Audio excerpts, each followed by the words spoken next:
Hello, everybody. Welcome back. It's day 4 of the How Not to Lose Your Cool, especially when your kids do challenge. I'm so glad that you're here. Thank you for joining me. Hello, Bill and Valerie. Hi, Denise. Hi, Be Kind.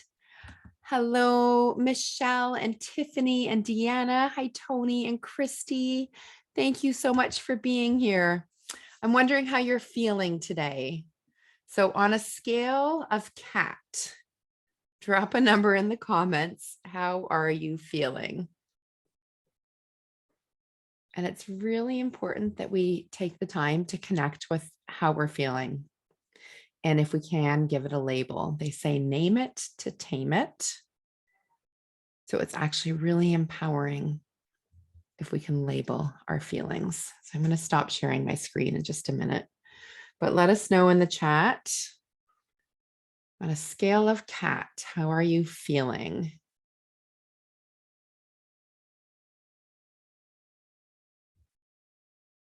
I think I would be about a 2. Be Kind is a 4. Valerie, you're a 7. Deanna, you're a 5. Oh dear, your daughter has a fever. Oh, sorry to hear that. There's so much going around right now. I've been sick for weeks. My kids have been sick. Okay, so I'm going to ask you to check back in a moment to see how you're feeling again. Ivy is a 2. I'm not sure if I said your name right. Okay. So we're going to do a little activity, and then I'm going to ask you again how you're feeling, and just notice if there's a change or not. There may be, there may not be. Just notice. So if you've been in my world for a while, you know how much I love to celebrate. Celebration is really important. It's really good for our brains. So I'm going to tell you a little bit more why it's important in a minute. But what I'd like to do is I'd like to give you an opportunity to celebrate. So share in the comments something that has gone well for you over this last 4 days together. Maybe there's a strategy that you tried that worked really well, or maybe you had a really nice moment of connection with your child, or maybe you noticed that you were able to stay much calmer in a situation that would have normally triggered you.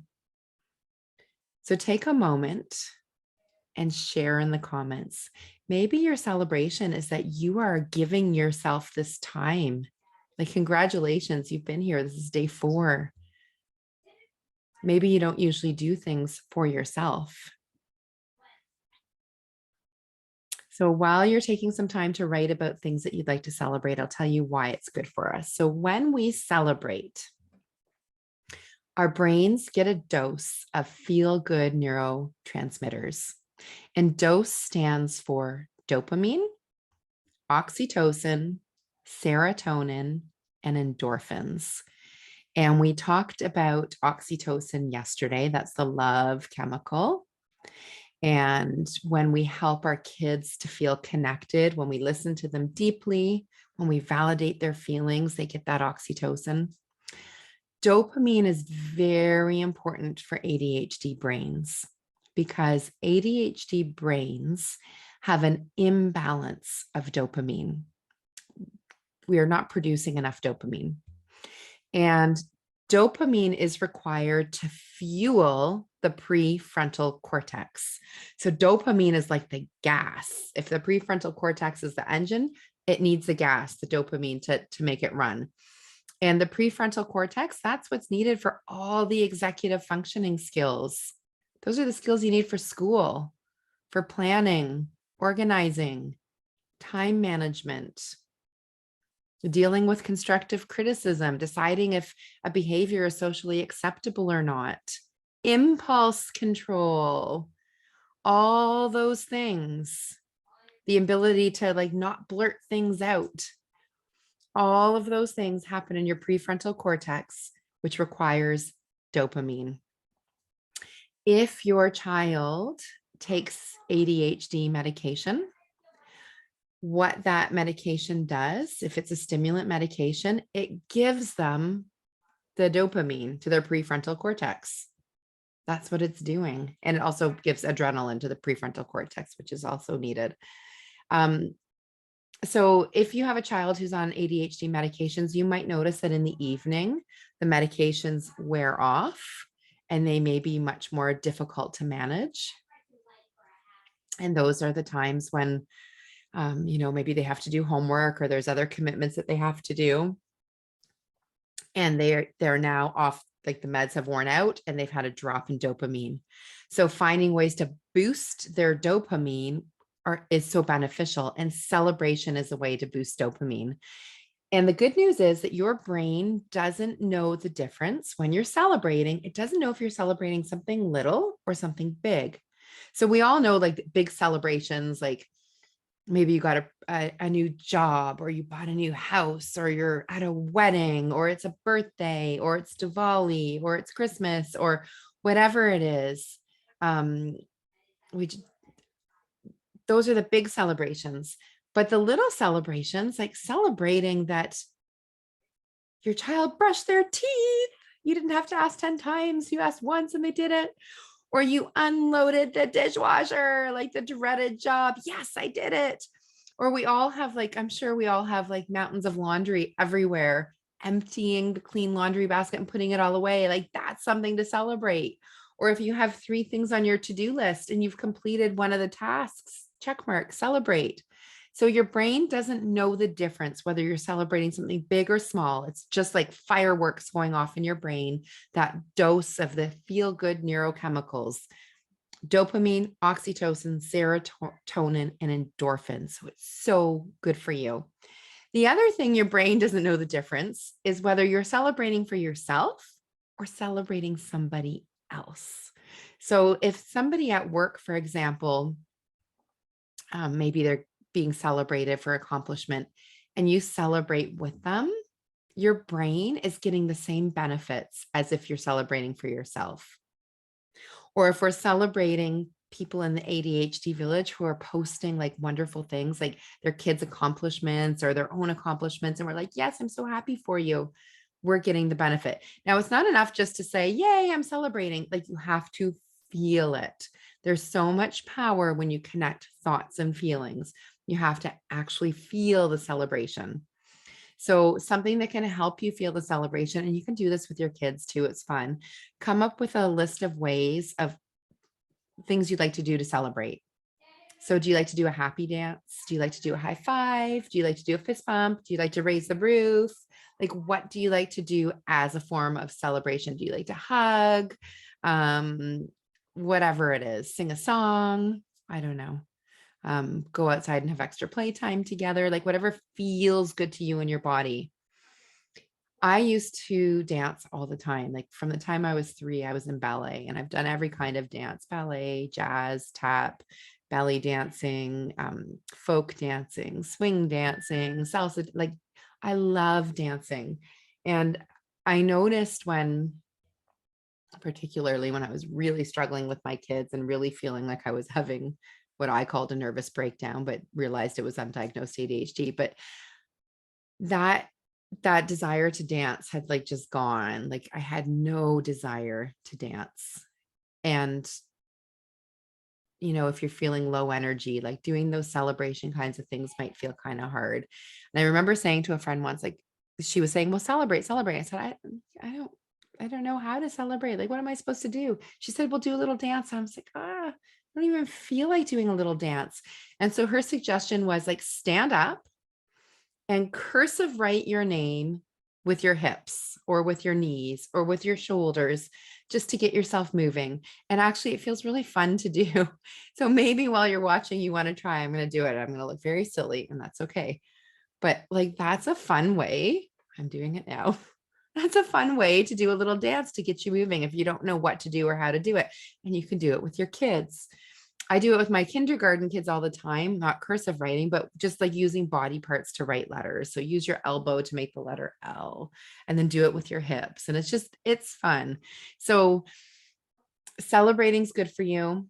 but you have to feel the celebration. So I would totally encourage you to come up with a list of ways you like to celebrate with your kids. Have, the more that they're involved, the better. And then ask them, like, what do you want to celebrate? Do you want to celebrate like getting home from school and that's a celebration? Do you want to celebrate like when you bring your dirty dishes to the sink? Every time you bring your dirty dishes to the sink, we're going to jump up and down and raise the roof. Like whatever it is, like have fun. And when you do that, you're going to boost up their dopamine, which is going to fuel their prefrontal cortex. So they're better able to use their executive functioning skills. Like they might think you're just being silly, and actually you're giving them medicine for their brain. So I'm going to read some of the things that we can celebrate. So as I read these things out, please celebrate along with these people. And you can celebrate by like doing a little happy dance in your chair, or actually getting out of your seat and dancing, or doing a high five to the camera, or a fist pump, or whatever it is. Celebrate. So hang on, I just need to open up my chat. Okay. Ivy, I don't know how to say your name. I'm so sorry, but you're here and you're learning. Yes, that's something to celebrate. Congratulations. I'm so happy you're here. It's so nice to see your beautiful face too on the camera. Valerie, I realize that I am progressing in my knowledge of ADHD. Yes. And that's actually step number 1 in the book, is the ADHD education. So yes, I'm so happy for you. Like the more we're educated about ADHD, the better. Be kind. I'm celebrating just because I'm here. I'm most certainly the type of person who puts themselves last. Ooh, oh. I also have already shared some of the skills learned here with both my boys. Oh, yay. I'm so happy for you. Yay. And so happy that you're valuing yourself and you're putting yourself first by being here. That's so important. And I know what it feels like as a mom to put yourself last, and to even feel like you don't even realize that you even rank anywhere. Like you're just giving to your kids, to your spouse, to maybe your parents, to your neighbors, to the people at work, to your kids' activities, like all the things. And for you, it's like, well, yeah, I'll give to myself when I collapse into bed at the end of the night and I let myself go to sleep. I get that. So I'm so happy that you're putting yourself first and you're here. Deanna, I listened to my child last night when she was sharing about a friendship problem.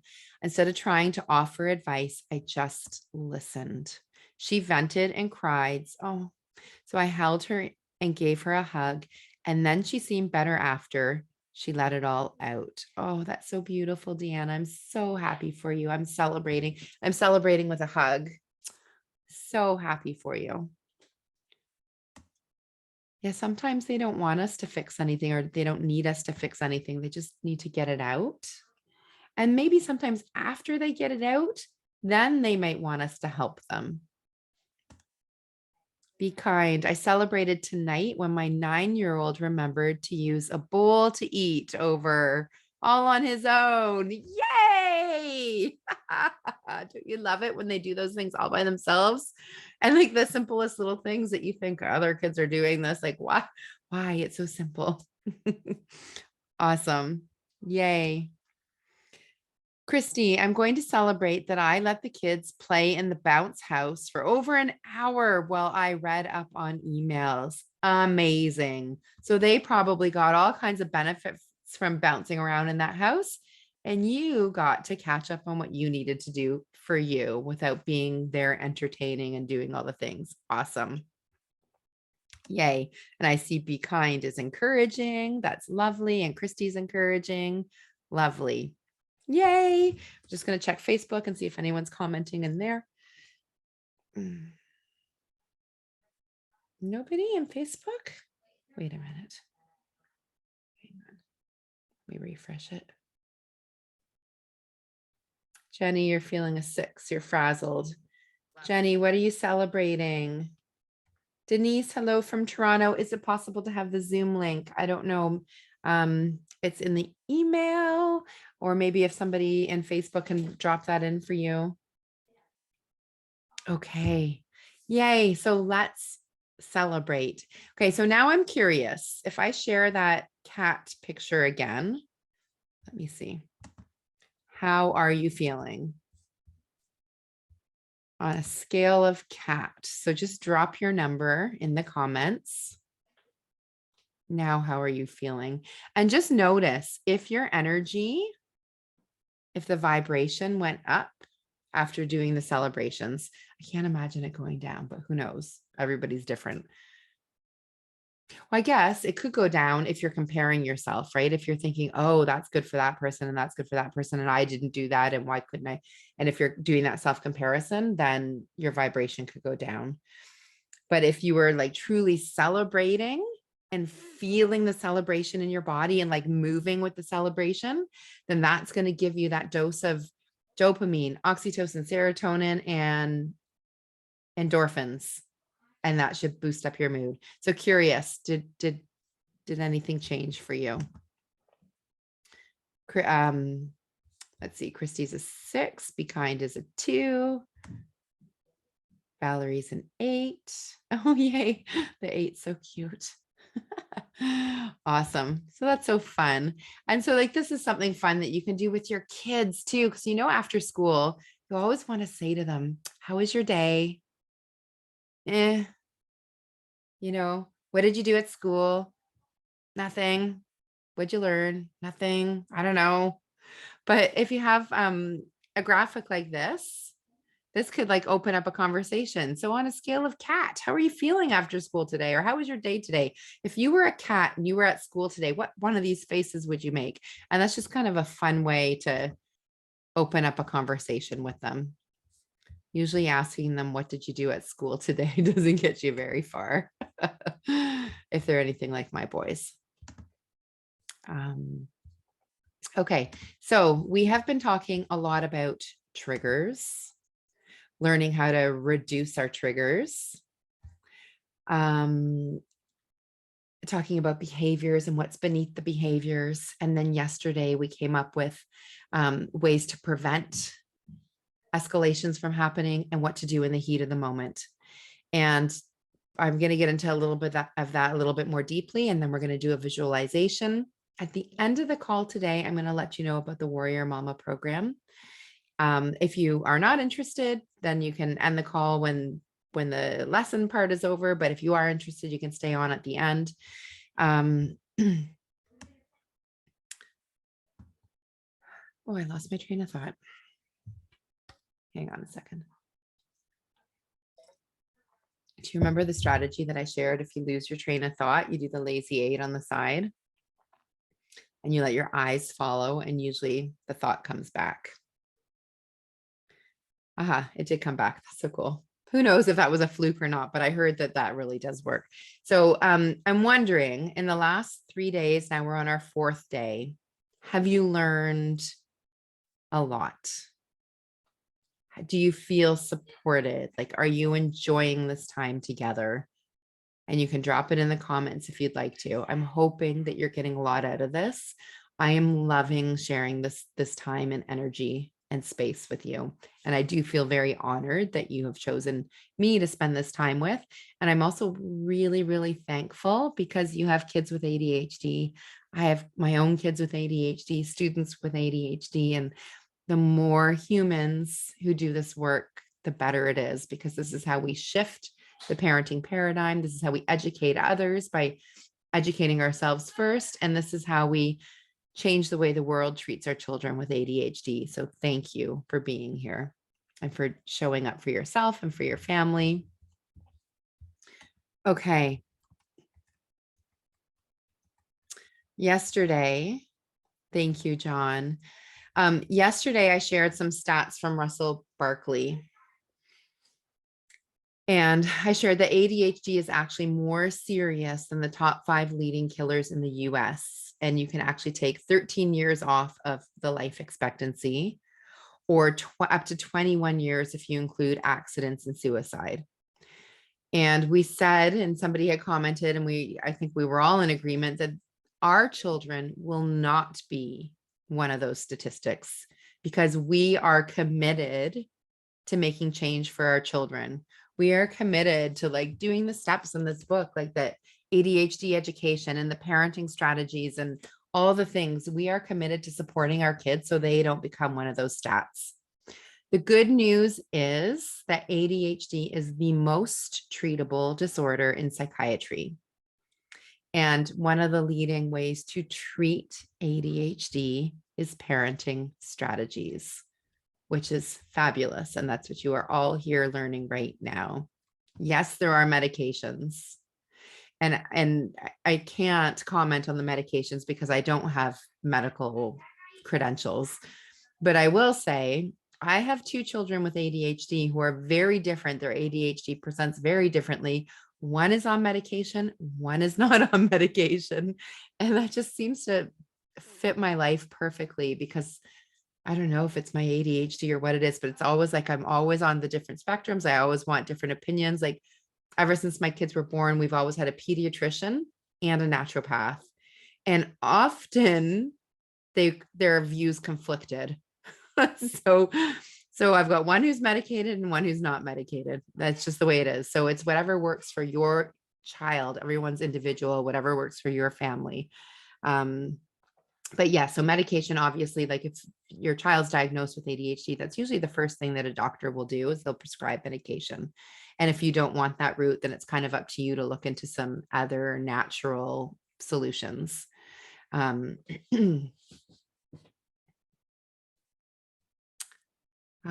So would you please send the recordings today? I can't stay at all. Yeah. So I sent an email this morning that was supposed to have like all the videos in case you missed them.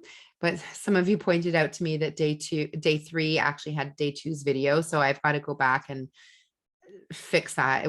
It takes a while because everything has to download and upload and all the things. And it usually does that while I'm sleeping. So I do it first thing in the morning before I go to work. So it will be delayed. But yeah, so tomorrow you will get an email with day 3 and day 4's. But the lives are in Facebook. And in the Facebook group, there's a section called guides, like pinned at the top. And there's a guide called lives. And so that has all the live videos from Facebook. Then there's a guide called YouTube. So then there's if you want to watch the recordings on YouTube, you can click there. Then there's a guide called homework. So that's where all the homework challenges are, including the thread for the question and answer tomorrow. And then there's another guide. Oh yeah, for the graphics. So that's all in there. Okay.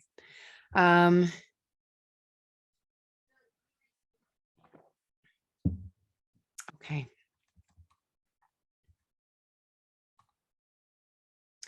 Rachel, you're learning a lot now. If only I could snap my fingers and make my own ADHD brain implement all the tools instantly. Haha, I hear you. And it's baby steps, right? It's baby steps. It's like watering that bamboo plant. You do a teeny tiny little bit every day, and you might not see any progress for days or weeks or months, but then one day you'll see it.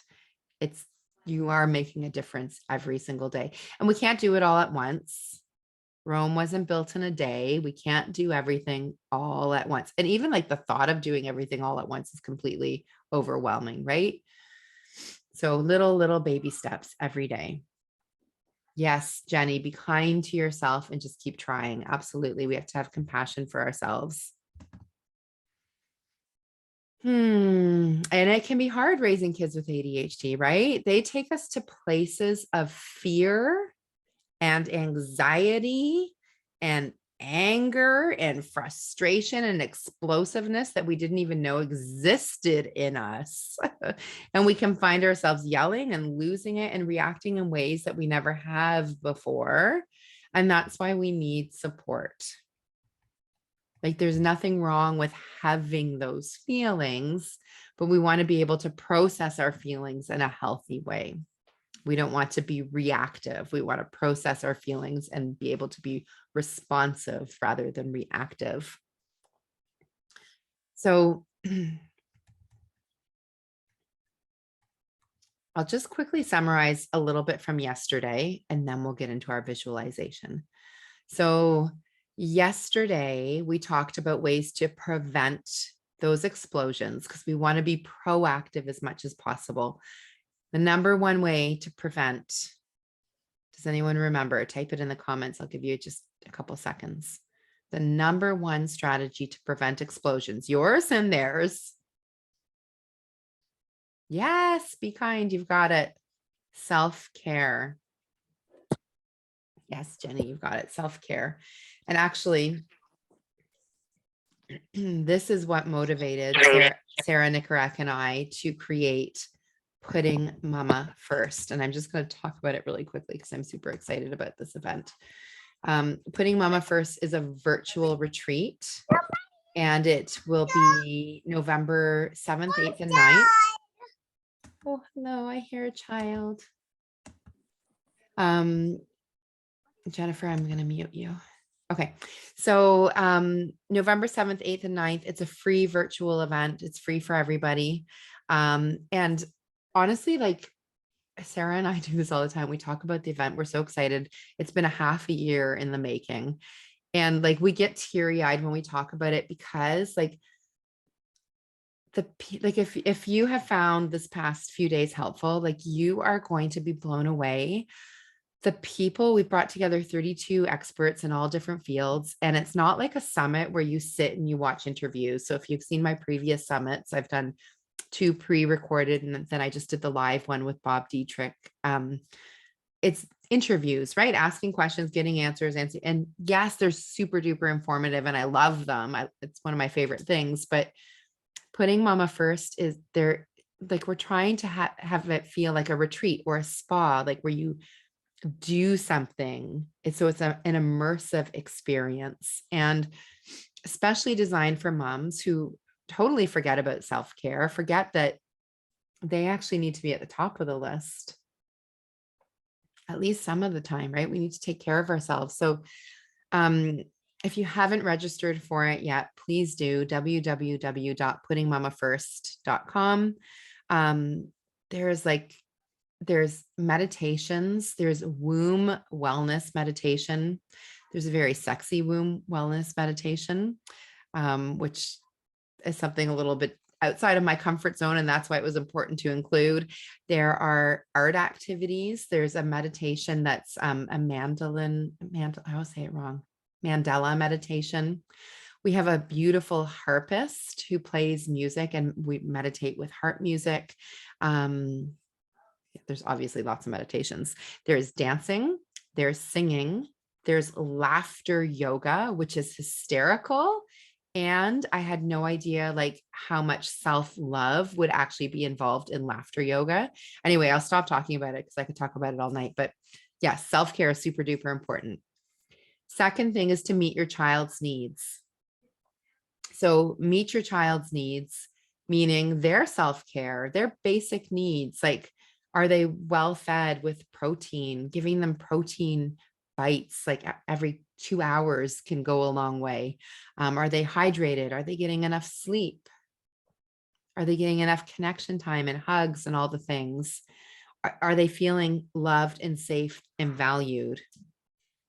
Planning in advance. So now that you know what your triggers are and you're aware of them, how do you want to respond? So planning in advance. And including your kids in the plan. So that's that collaborative problem solving. And then I talked about code red.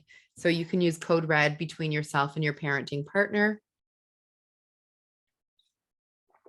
So if you are feeling like you've had it up to here and you have flipped your lid and you don't want to say or do something you're going to regret, whatever your code word is, in my family, it's code red. And that means either my husband or I, we pass off the responsibilities and we go and usually go outside and have a breath of fresh air, go for a walk or do what we need to do, jump in the shower, go to our bedroom and close the door, whatever it is. And then we also have a code word as a family. Our word is Ferrari. And when we say that word, that if we feel like things are getting too heated and we might start fighting soon, we can feel a fight is just about to happen, we call out the word and we have to go to a different spot in the house. And we practice that just like we practice a fire drill.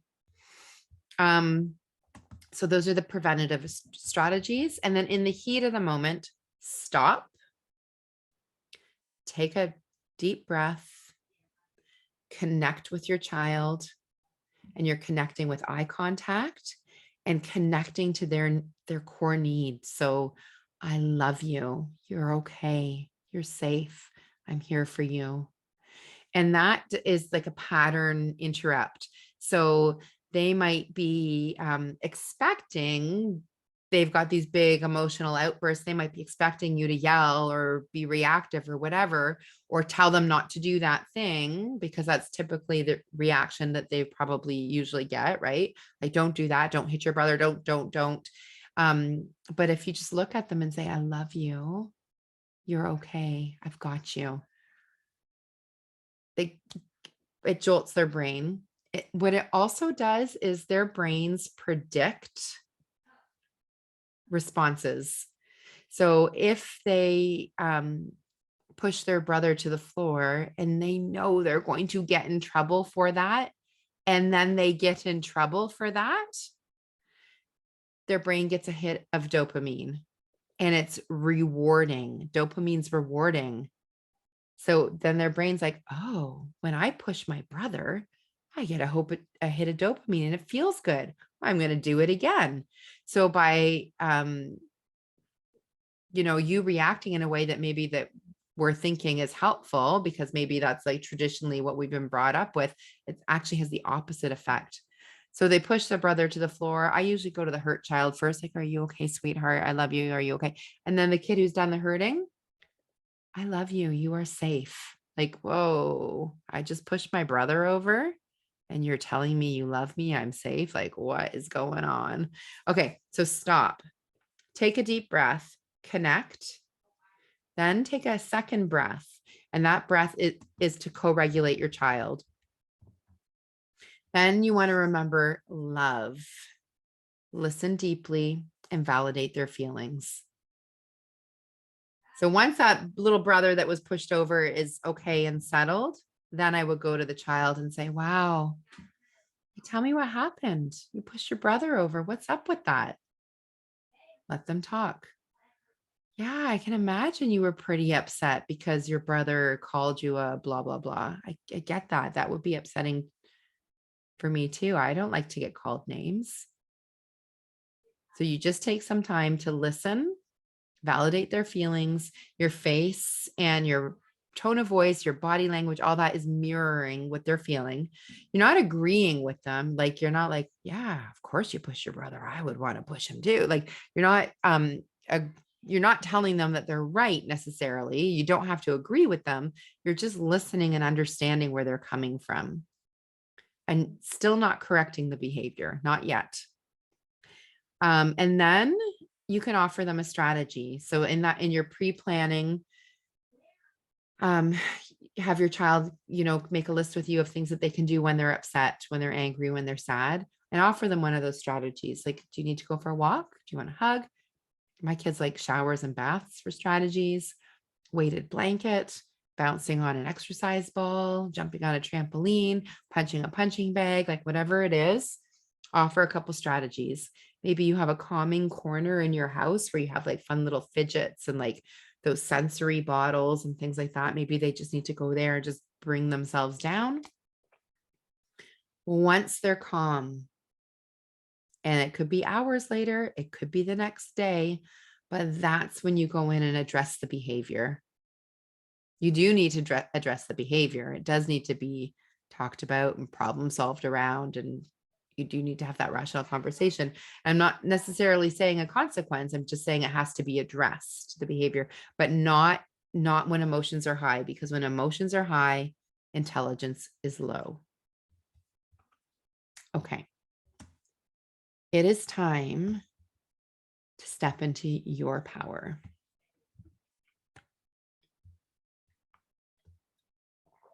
So on day one, I talked about setting intentions for your family.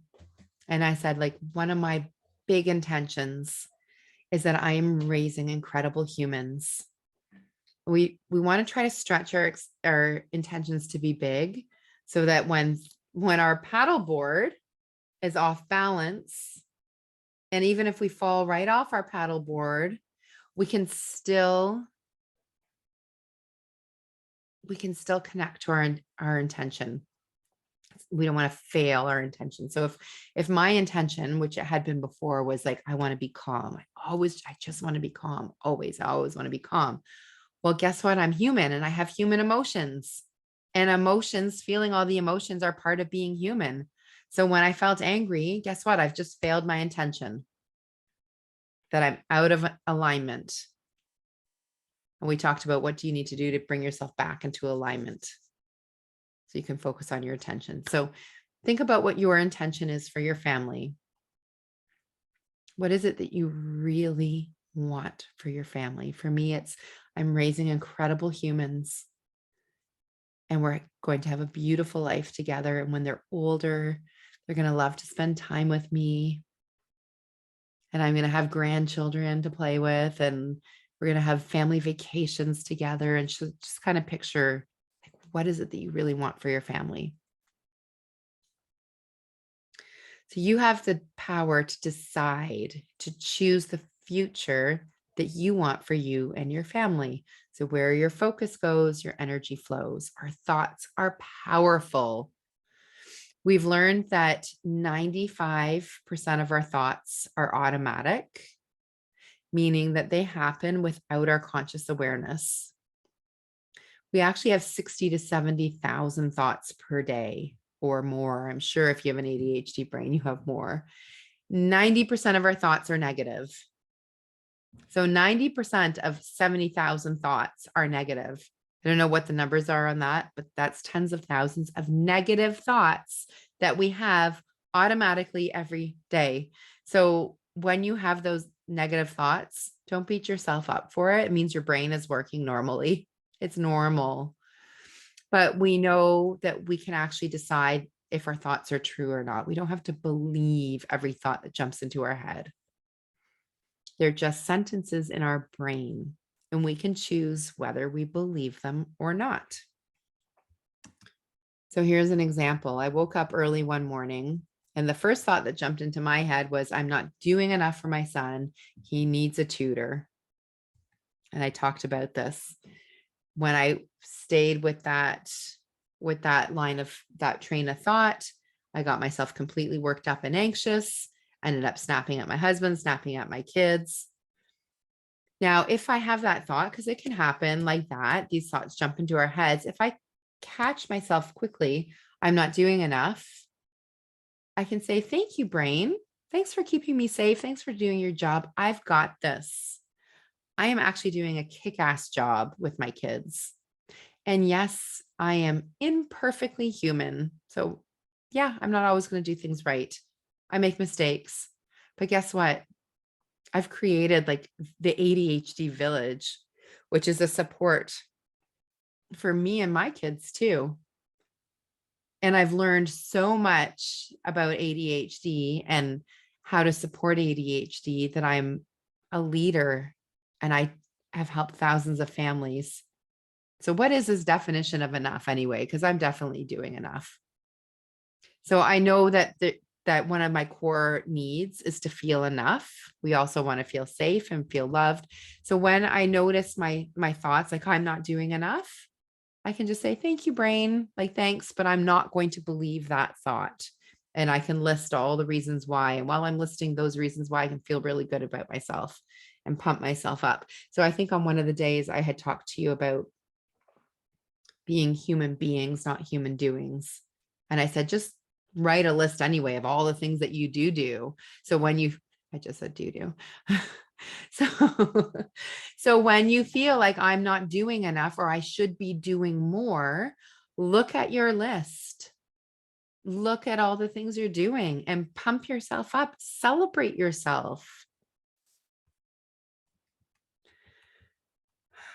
Anyway, okay, let's get into our visualization. So I want you to make sure that you're comfortable on your chair. Plant your feet firmly on the ground. Feel your chair supporting you. And let's take a few deep grounding breaths. First, just let out a big exhale.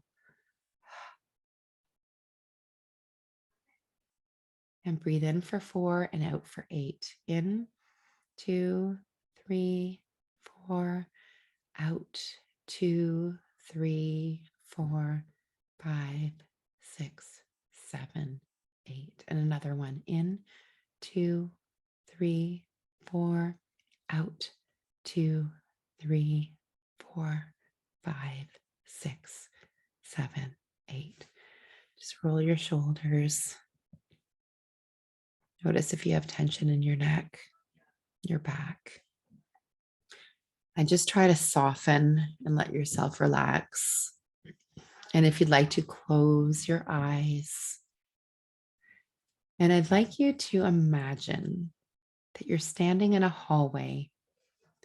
And in this hallway, there's 2 doors. There's a door on the left and a door on the right. And you're wondering which one you should enter. As you approach the door on the left, you have a sense of tension that washes over you. You feel your shoulders rise up, your muscles get tight.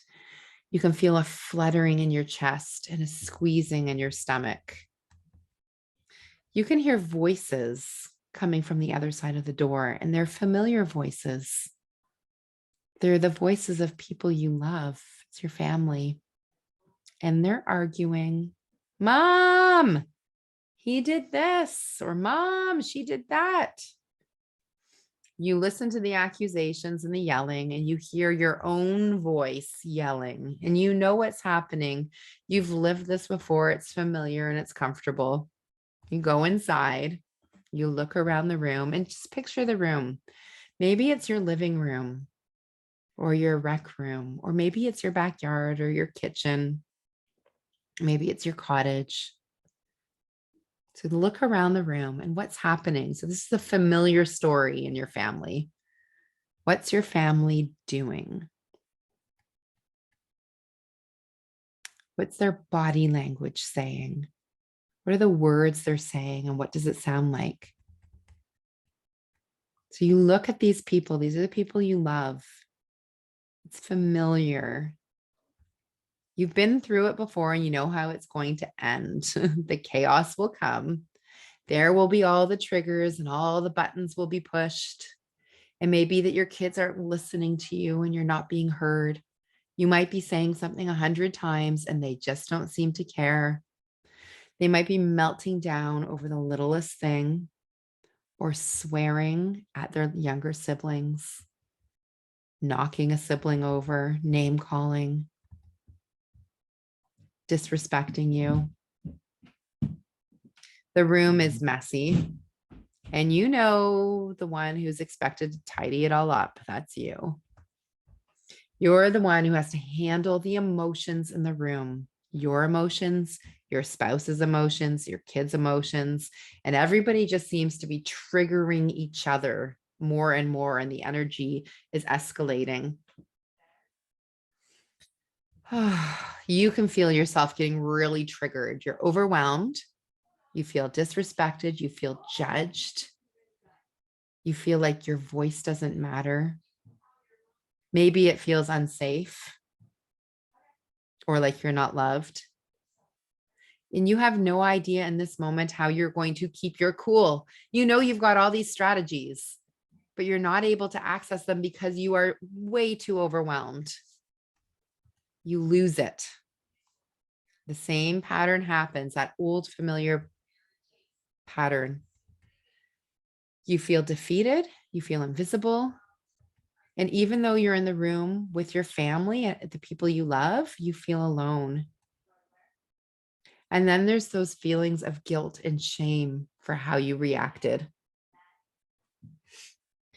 So curiosity peaks. You decide to leave this room. And you walk out into the hall and close the door behind you. You go to the room on the right. You put your hand on the doorknob and you lean your head on the door and listen, almost nervous about what you might expect after the room you were just in. But as you listen, it's quiet on the other side, it's calm, and you think you even hear giggling. So you open the door and you step inside.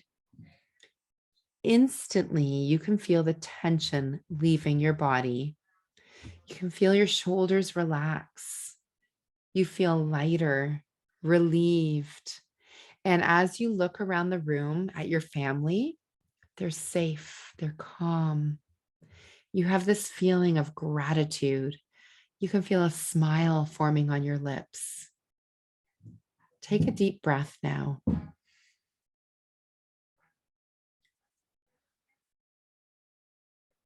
Notice that it feels easier to breathe. Now look around this room. It could be a room that's familiar to you, like your living room, your kitchen, your backyard. Or maybe this room is a room like where you that you have in your dreams and your intentions and your goals, like a place you'd like to go. Maybe it's a vacation home or a cottage or your friend's house. Like maybe that's been a hard place to go visiting friends because of the behaviors. Like picture a place where you'd like to be. Maybe it's a beautiful hotel. Maybe it's a beach. Maybe it's like an outdoor space, like a beach or a field or a forest. But you're in this beautiful place. What do you see? So who's with you? What does it look like around you? Really try to visualize. We want to connect what we see, what we're thinking about with a feeling. So you really want to feel into this moment that it feels calming, relaxing. You feel grateful. And if you're feeling grateful and calm and relaxed and happy and joyful, what are the sounds you might hear? Waves on the beach, birds chirping, your kids talking nicely to each other, music playing. What sounds do you hear? Maybe you hear your spouse's voice and your voice actually having a conversation together. Maybe you're having like a lighthearted conversation. It's not just about driving to practices and appointments and packing lunches and laundry and dealing with behaviors. Maybe you're actually talking about things you used to talk about, or maybe you're planning a date night or a vacation together. Maybe you're just joking around and being silly.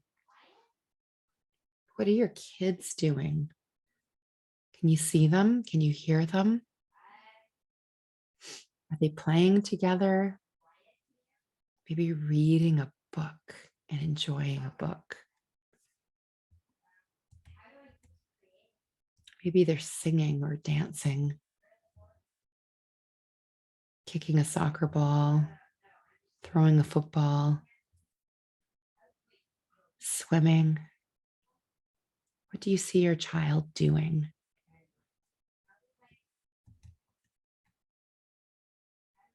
Is there a smell? Is it the smell of fresh air? Maybe autumn leaves. Maybe there's a apple pie baking in the oven, or your favorite scented candle, or maybe your spouse is wearing like a favorite perfume that you like. Maybe it's the smell of fresh, clean laundry and shampooed hair.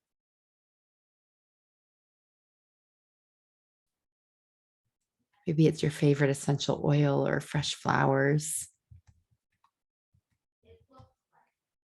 There's cooperation. There's a sense of teamwork. There's kindness. There's gentle words.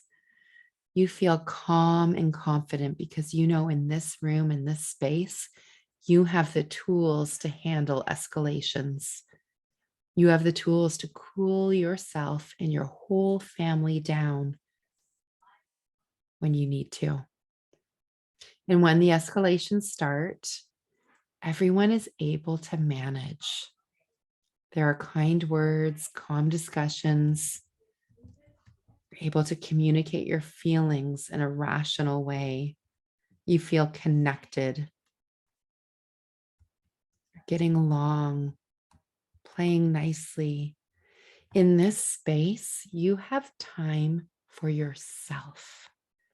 You have time for your own self-care, to do the things that you love to do the things you want to do. You have time for your relationship.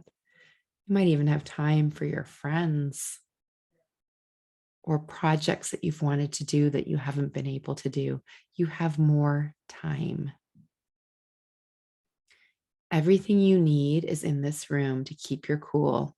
When triggers happen, you notice that you get curious instead of furious. And because you keep your cool, the whole thing diffuses. This room almost feels magical. Your heart is full of compassion. Sit with yourself and notice how you feel. Can you give your feeling a name? And can you notice what it feels like in your body?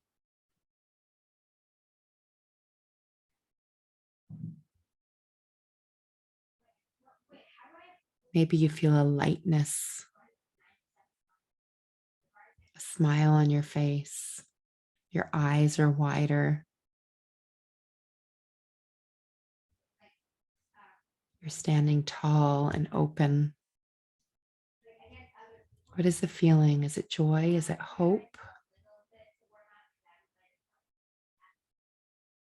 Is it love? Gratitude? Maybe you feel proud of yourself and your family for how far you've come.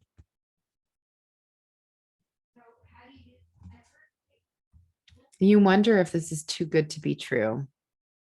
So you decide to leave this room on the left and leave this room on the right and go back to the room on the left. So you go down the hallway. You can hear the chaos. You can feel yourself tensing up, your stomach turning. This is familiar to you. You decide not to go into that room again. This room is always available to you. You can go in there anytime. But once you've peeked into it and you've seen what's possible in the room on the right, that's the room that you want to go to. So you go back to the room on the right, and this is the room where you feel calm, confident, connected to your family, hopeful. You have hope for a future. You know, in this room, you are fully supported. Now, in this room, you notice that there's a door at the end of the room.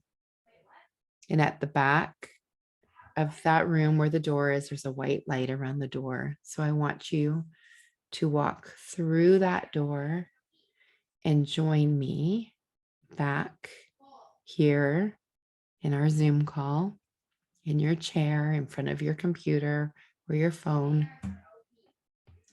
Just take a moment to recenter yourself. Give your hands a shake.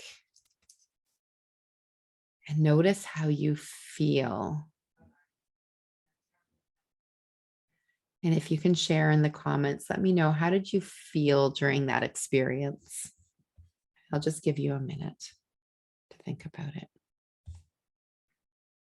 How did you feel during that experience?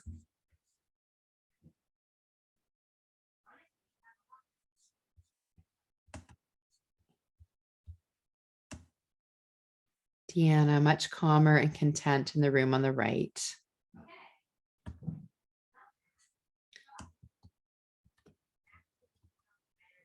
Denise, hopeful. So that room on the left is, it's your current, or maybe, yeah, it's like, I mean, it's what's familiar to you. And in that room on the left, you do have the support of the ADHD Village, which is on Facebook. That's a support for you for sure. The room on the right, that's the room that you would go to if you want to make big changes for your family, if you're ready to step into your warrior and really go for transformation, if you're ready for big change, and it's a big commitment. And it takes bravery because it might be something new and different. So if you're ready to become a confident warrior mama or a warrior parent, and try something that's different, maybe pushing yourself out of your comfort zone and be brave. Compounded courage makes you confident. So courage and bravery again and again, that's how you build confidence. And we want to be confident in our parenting. We want our kids to be confident. There's no courage without fear, and it's okay to feel unsure. So I'd like you to be brave and join me in the room on the right. And so the room on the right really truly is, for me in my mind, the ADHD warrior parent program or warrior mama program is what brings you to that room on the right. And I've told you, like, at a point where I felt like a nervous breakdown, like I've been at the very lowest. And what really changed things for me, like 100% changed things for me, was working with a coach. And as I began to work with my coach and things shifted for me and rippled out into my family, I was so excited about what I was learning. I didn't want to keep it to myself. I just wanted to share. And that's when I started the ADHD Village Facebook group. And I started taking training to become a coach so that I could start sharing and coaching and helping other parents. And then I started creating summits. So I had the opportunity to interview all sorts of experts in the field. So the room on the right is about to me, it's the Warrior Parent program, which I'd like to tell you about in a minute. I'll leave that to the very, very end in case some people might not be interested. They might not be ready for that sort of commitment or that sort of change in their life. And I get that too. I totally get that. So I wanted to share two quick little strategies with you and let you know that tomorrow I will be answering all your questions. I'm hoping to answer them all. So if you write your question on the thread in Facebook, I think if you type hashtag day 5, it will come up, but it's also in the guide section. If you're not on Facebook, you can send me an email with your questions. So tomorrow at the same time, it will be the question and answer. I'll be announcing all the winners tomorrow. So there's 3 prizes. And you win by doing your homework and by sharing this challenge with others. And it's totally not too late to join. Like, people can watch the replays, and watching the replay, you'll have the same energy. I'm hoping the energy comes through no matter when you're watching it. And I'll have that available for the whole month of October, which is ADHD Awareness Month. The prizes are, the first prize is a 1-month membership to the ADHD Warrior Mama program. There is a VIP luxury experience for putting mama first, and also a VIP all access pass to one of my previous summits. So those are the 3 prizes I'll be drawing for tomorrow. So you want to be entered in that draw, and you get entered in the draw by doing your homework and sharing. And then after the draw and after the question and answers, we're going to do a little shop with me event where I will explain all of my products and all the different ways that you can work with me. So that will be at the very end for those of you who are interested. Okay, so 2 strategies, and then I'll tell you more about the Warrior Mama program. So, now which 2 am I going to share? Because I have a few. Okay, so I had talked about kids who are on medication. By the end of the day, their meds wear off. So that means they're not getting the dopamine and the adrenaline to their prefrontal cortex, which is needed for all the executive functioning skills. And if you think of all the things that kids with ADHD struggle with, it's basically executive functioning skills: impulse control, planning, organization, time management, emotional regulation. Like that all comes from the prefrontal cortex, which is fueled by adrenaline and dopamine. So my strategy is to give your kids a boost of dopamine and adrenaline after school when they need that little boost, especially if they have homework or they have expectations on them. So the celebration thing is a fun way to increase the dopamine. You can come up with a dopamine menu with your kids and ask them, like, what do they like to do that helps them to feel good? But the strategy I'd like to share is called adrenaline play. So playing is so good for your kids, but it's so good for you too. And it's so good for your relationship. So they win, you all win. So adrenaline play is a kind of play that's exciting. There has to be some sort of excitement involved, some sort of like element of like risk or danger or getting caught. So tag is a good example, or manhunt, capture the flag, hide and seek, freeze dance, play the music, you stop the music, they freeze, and then you try to catch them moving or wiggling. And if you catch them, you tickle them or something. Wrestling and boxing, that's good for adrenaline kind of play. Maybe if you think of any other ideas of adrenaline play, you can drop that in the comments. I'd love to know your ideas. Those are the ones that I was just thinking of. You can have a whole bunch of rolled up socks and you like dodgeball, but with socks, and the kids try to dodge it. That's fun. So adrenaline play, after school adrenaline play. And if you do it for 10 minutes, it's enough to give them a boost of adrenaline. And if they're playing with you, they're getting that connection time with you. And it's really important, especially if your relationship is damaged. And, you know, ADHD can be very damaging, especially if there's a lot of big emotions and meltdowns and yelling and screaming and losing our cool and all those things. And then we want to build our relationship back up. We want to increase those connections with our kids. People with ADHD are more likely to have difficulties with addiction. And I think on my Facebook today, I shared, I think the stat is like 50% of people with ADHD also have some sort of substance abuse issue. So it's a predisposition, but the number one way to prevent addiction is connection. Connection is the number one preventative of addiction. So your kids are going to be seeking connection. And if they're not getting it from you, they'll seek it from their friends or the wrong crowd or their phones or whatever it is.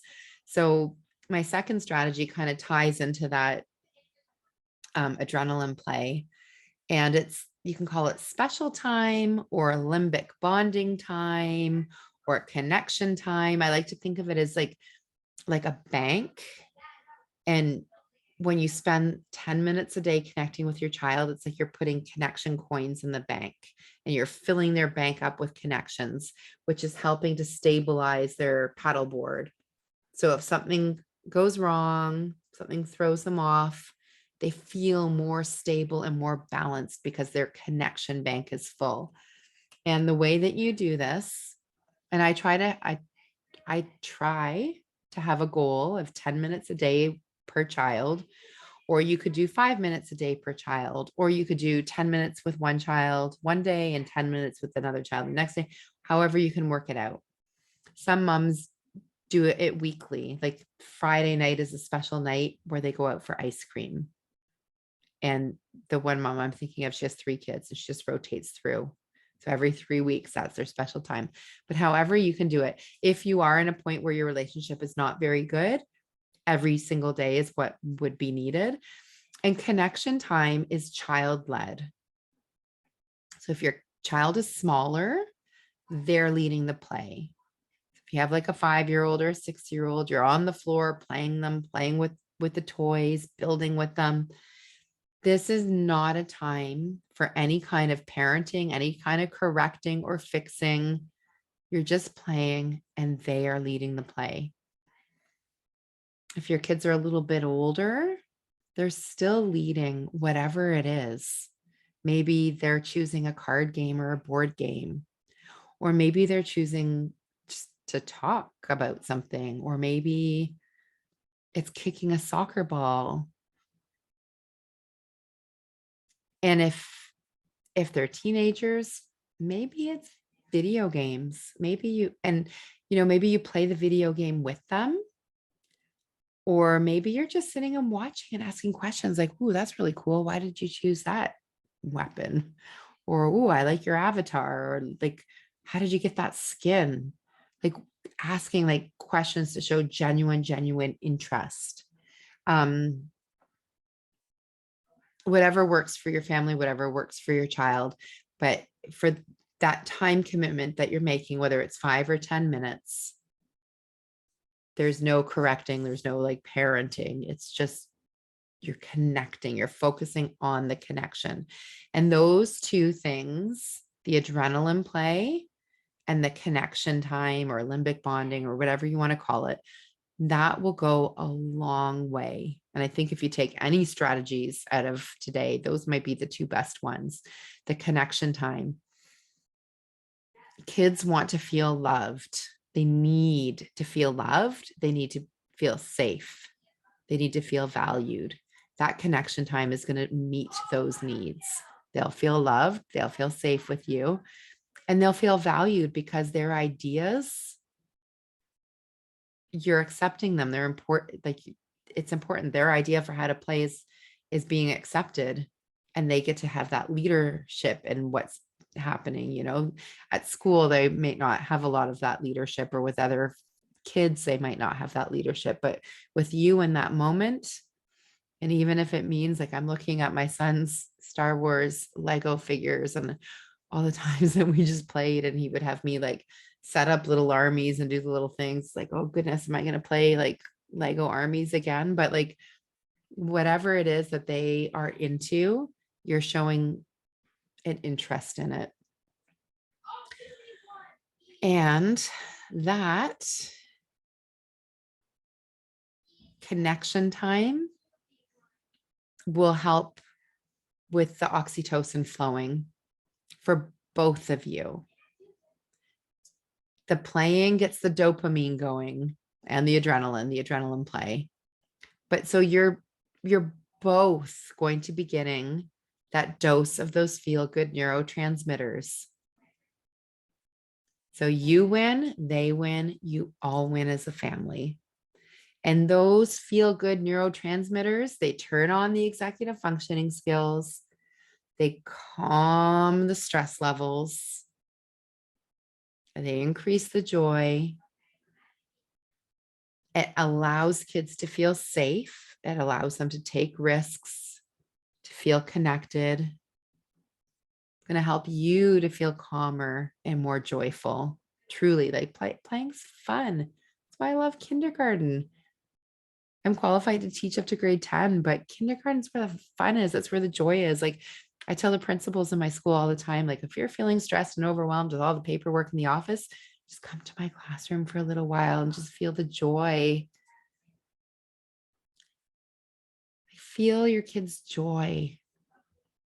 So easy to get wrapped up in all the stuff and all the stress and all the things that you're not doing and all the appointments and all the ugh.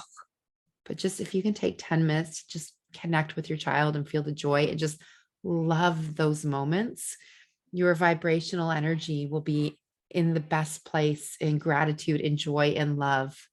Your kids will feel that energetically. They will feel it. There's mirror neurons in their brain that will connect to your mirror neurons.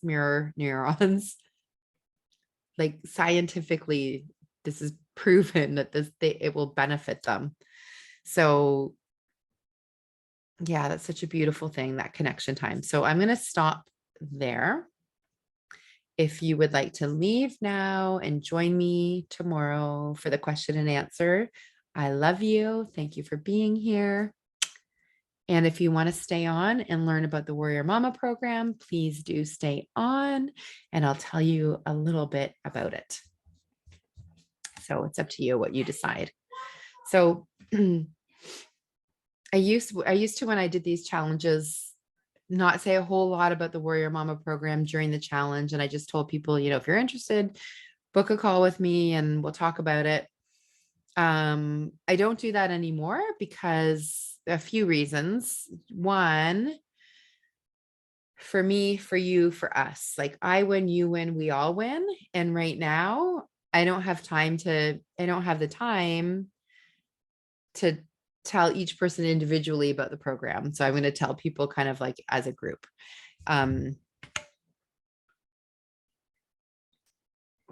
Also, you win. I value your decision. I value where you feel that you are in your life, in your world. I'm not going to bring you on a call to kind of convince you to join my coaching program.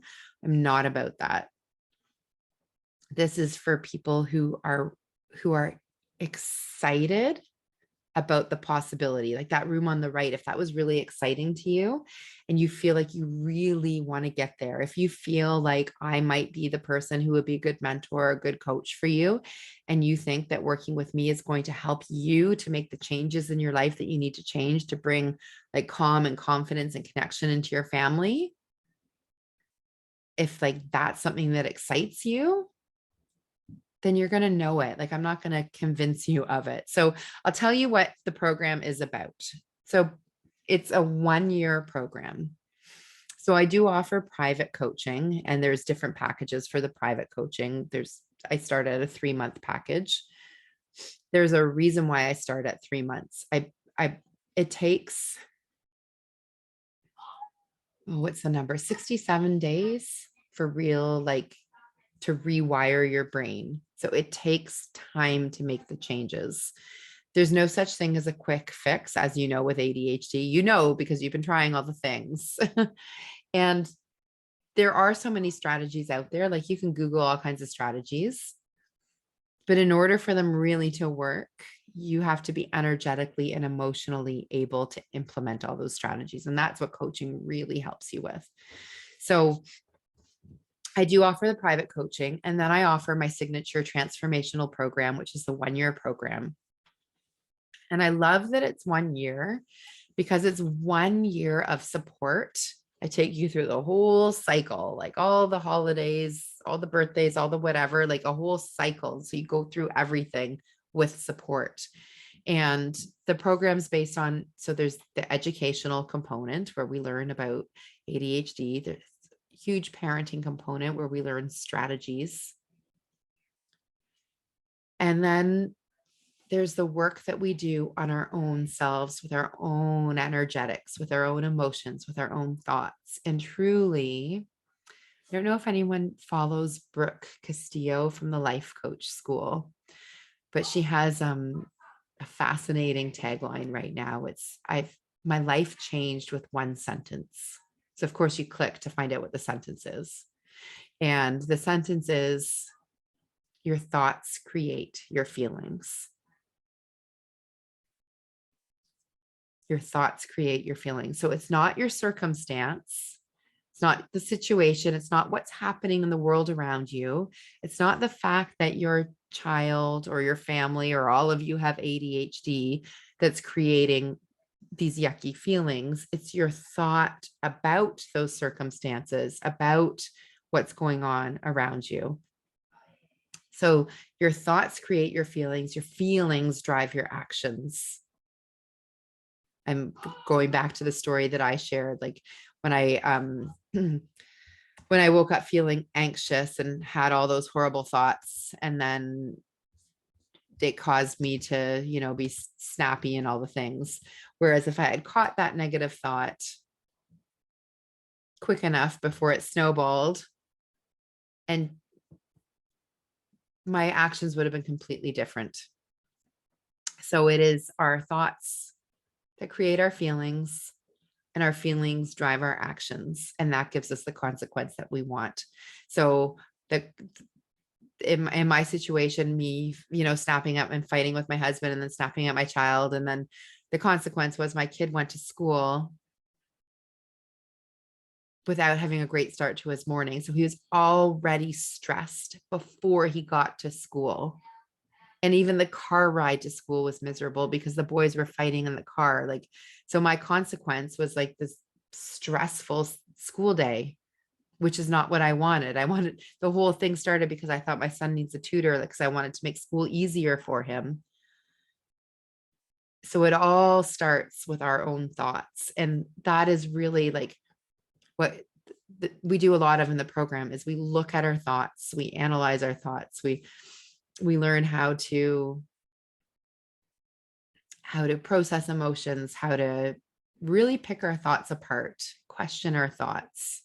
The program is support from myself and from the other people in the program. So we have a private Facebook group, which is just a small group for people in the program. So any questions that you have, anything that you want, help with, if there's a situation that comes up during your week and you would like to know how to handle it, I hop on and do little mini coaching sessions. We get together on Zoom twice a month we have a little bit of, there's lessons that I want to teach, but it's based on the group and what the group needs are. And then we do coaching, and you learn a lot by watching other people be coached. Like, we learn a lot from each other. The community is by far what the warrior mamas say they love the most about the program, is that real sense of being supported by like-minded parents. And these are parents who are completely committed to making change for their family. So you're surrounded by people who are really wanting the same thing that you want. And then I have like a self-learning component. So there's videos and activities that you can do. Each module is released every other week. So you can do your own self-learning stuff. I've got all sorts of experts that are included in the self-learning stuff. And then as things come up with our group, I also bring experts into our group. So at the end of the summer, my warrior mamas were all struggling with sibling conflicts, sibling rivalry, sibling jealousy, all of that.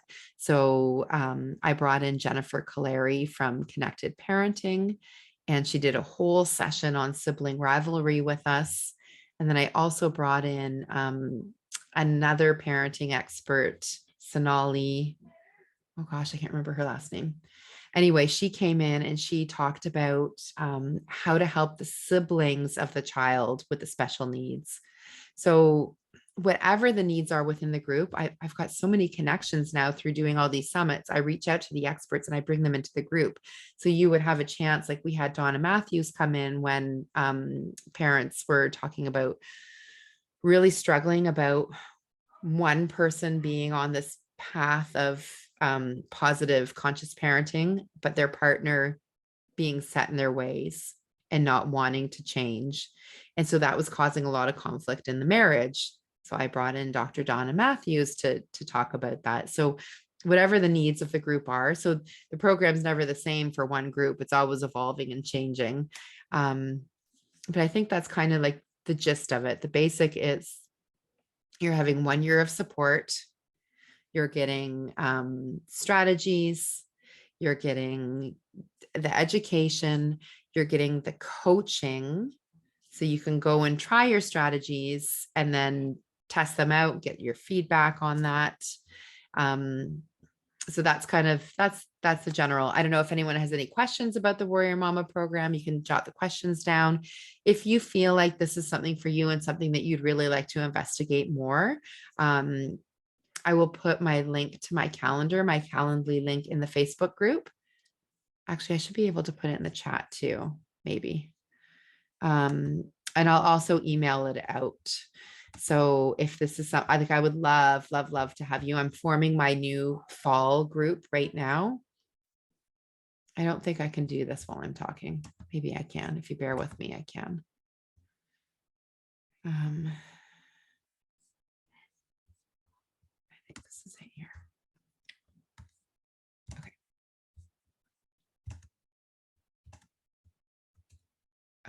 I just put my link in the chat.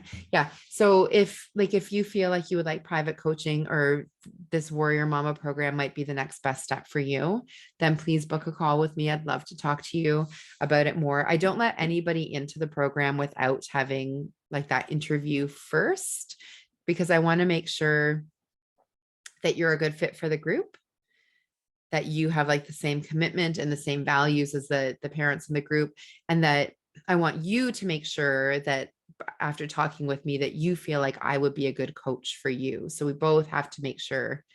How much is the 3-month package? So my 3-month package, sorry,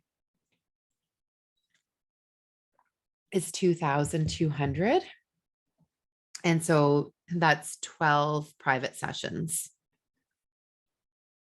The 1-year program is 3,333 for the year if you pay in full, or you can do there's a payment plan of 333 a month. But if you pay in full, you get a savings of 2 months for free. And then I have an Ultimate Warrior Mama program, which includes both of those packages combined. So you get the private coaching as well as the Warrior Mama program, and that one's for 5,500.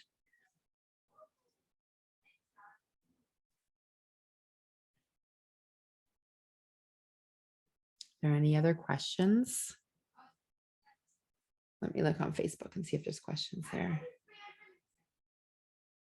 Oh, hi, Sarah, you're watching. Hi, Terry. I'm glad I popped onto Facebook. Okay, so if you think that this is something that's missed the 3-month cost, the 3-month cost is 2,200, and that's for private. And for 3,300, it's a whole year. It's a whole year of support. So if you're interested, you've got my Calendly link. I would love to chat with you more and see if we have to make sure we're a good energetic fit for each other. I would love to have you in the program. I am building my fall group right now. So we are looking to add a few more parents to the program. And I've got some exciting things planned for you. I'd love to have you in. And I think actually, as a bonus for anybody who joins before Thanksgiving Monday on Canada's Thanksgiving Monday, which is coming up this Monday. If anybody who joins by then, I'm going to give you a VIP luxury experience for putting Mama first. That will be a free bonus for registering early if anyone's interested. Okay, I'm going to say goodnight to you. I love you. Thank you for being here. You are doing an amazing job. I will see you tomorrow for the questions and answers. Please make sure that you do your homework. It will be emailed out to you, and it's also in the Facebook group. Sending you so much love. Good night. Bye, everybody. Thank you.